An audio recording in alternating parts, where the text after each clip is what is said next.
Hey Dakota, this is Matt. I'm going to do a quick demo for you on this Craftsman 109.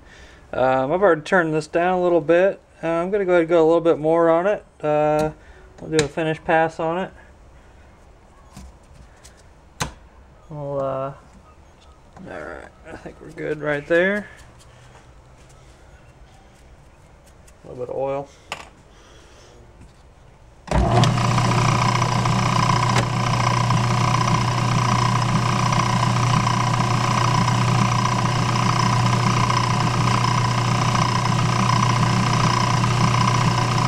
You see it's actually pretty quiet when it's running.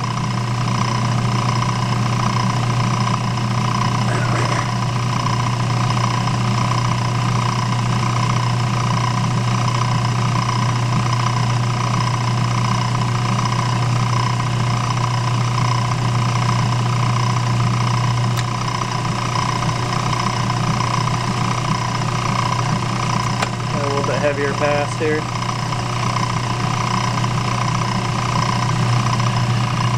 There's some shaving.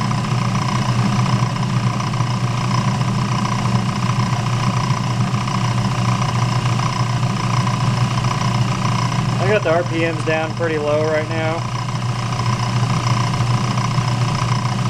If you had a sharp tool, you probably get a little better finish.